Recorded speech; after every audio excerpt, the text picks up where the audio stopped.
In this video, I'd like to talk to you about what I consider to be the three main components of developing sight reading skills. To me, these are the three primary areas that you must focus on to start building the sight reading skills. Area number one, component number one, is the ability to keep a steady beat in your mind. The ability to count in your mind. Now, you might say, oh, everybody does that, but I want you to think about it. How many, if you're a teacher, if you're an educator, I want you to think, just check sometimes and start a count and see how many people in your class, without patting their foot, without moving their mouth, without doing anything, could keep that steady beat going. And 8 counts later, if you were counting to yourself, would they be on the same count? Probably not. Probably none. Well, this was a problem that really haunted me for years, because I would spend time developing all of these rhythm sheets, and I would pass them out, and the students would write the counting underneath them, and we would pat our feet and clap the rhythms, and they counted out loud. And they did great. Put an instrument in their hands, and it was like they went deaf and dumb on me. Could not play a rhythm if their life depended on it. Which later I figured out the problem was that when they were saying the rhythms and they were saying what beat they were on without playing their instrument, they were fine. Put the instrument in their mouth, they could not internalize a steady beat. If you can't count 1, 2, 3, 4 steadily in your mind, independently, you will never play rhythms correctly, and you will never play where they're supposed to go. It's so many students have this concept that the band director is supposed to count for them, and they watch the conducting as if the only if they happen to watch you conducting. They watch mainly to find out what beat they're on. If they're not counting in their mind, they will never be able to play. They'll never be able to read music effectively. There are several different ways of approaching this problem. I think this is something that you just have to find something that works best for you. I've done some different exercises, and I may make a video on one of these sometime, but number one, if you cannot keep a steady beat, if you cannot maintain independently a steady beat, you'll never be able to sight read. You'll never be a proficient music reader.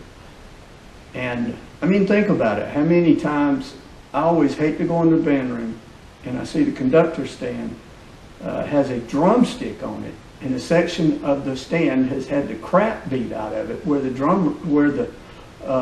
the conductor is pounding on the stand a steady beat.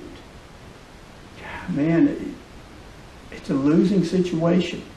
That's the first component, is being able to keep a steady beat, internalize that steady beat.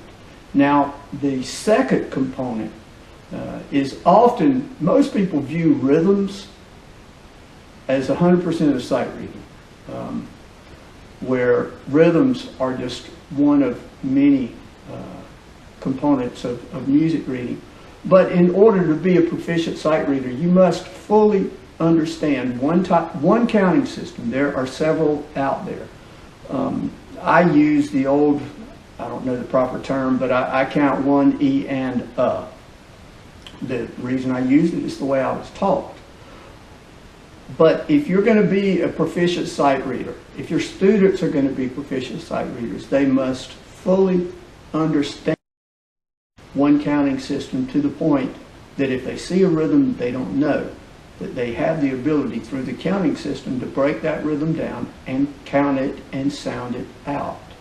I remember when Larry was working with me on my sight reading, I carried a little notepad around in my back pocket, and every time I came across a rhythm I didn't know, I would sketch it out. And then when I got to practice room that night, I'd sit down with a counting system. and go through that rhythm. You know, again, this has to be mastered. A general understanding will not do. Again, most people know counting system, probably don't know counting system, but they learn rhythms by rote. I was at a marching contest one time promoting my book, and I had one student walk up and say, "What's sight reading?" And my top comment for that day was, a kid came up and he said, "I need to learn how to read music." I said, "How do you learn your part?" He said, "Well, it's just, I knew its vowels to mash down. I kind of follow everybody." So understanding a counting system is imperative. Without that, again, you're fighting a lost cause. And it takes an internalized mastery, because again, if you have to stop and think about it, it's already passed you by. Now, the third component of sight reading, I think, is where I have kind of broken new ground, in that instead of approaching sight reading as one subject, I've broke it down to the simplest parts, and I teach each part, have written examples and performance examples. But in order to be a proficient sight reader, you must understand the different components of music notation. The music as you see it.